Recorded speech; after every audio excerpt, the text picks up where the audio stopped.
We're going to talk a little bit more about Elon Musk here because he, Vivek Ramaswamy, and Doge have been talking a lot about this next topic, corruption, waste, how we can save money as a country because the lights are on and no one's at work. And this is something that Musk has talked about. President-elect Trump has said, members of the GOP party, they want to change that in Washington because they're empty offices that cost the government way too much money. I mean, the lights, the heat, the rent, there's nice furniture inside those offices, but nobody actually goes there because they can work from home. And there are things standing in the way of President Trump keeping a campaign promise to actually bring the people back to a 9-to-5 schedule, not in the comfort of their pajamas. News Nation's Khalil just spoke with one top lawmaker pushing to bring remote workers back to in-person where we can all see them. Maybe only Fetterman wearing a sweatshirt, a hoodie, instead of every single member of the lawmakers' offices. You know, he's one of the ones that does it all the time. Exactly. I've seen others. I've seen Ted Cruz and a couple of others show up to vote wearing sneakers and stuff, too. Look, this is, as you point out, Adrian, it's one of the promises that President-elect Trump has already made, which is he says he's going to be bringing all of these workers, or most of the workers, back into offices. And for those who don't want to comply, he says they're going to be fired. Now, that's going to be a lot harder said than done, actually. But that is, again, a promise that he made. It's an issue that the House Oversight Committee has looked at. This is the result of a Government Office of Accountability report that came out a year ago. 24 federal office buildings in D.C., 17 out of those 24 have at 25% or less capacity. So a lot of empty space that we're talking about there. And the government spends roughly $2 billion a year maintaining and keeping the lights on in all of the buildings, another $5 billion a year to lease the space. So we talked to James Comer. He's the Republican chairman of the House Oversight Committee.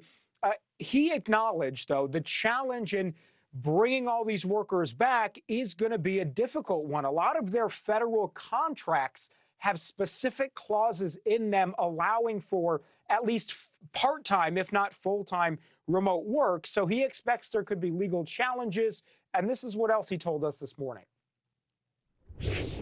And this will probably head to court. But in the court of public opinion, I think the people that work hard every day and have to go to work and pay taxes, I don't think they're very happy with the fact that such a high percentage of the federal workforce is working from home, and they're not held accountable like the employees who work for the federal government who have to go to the office every day.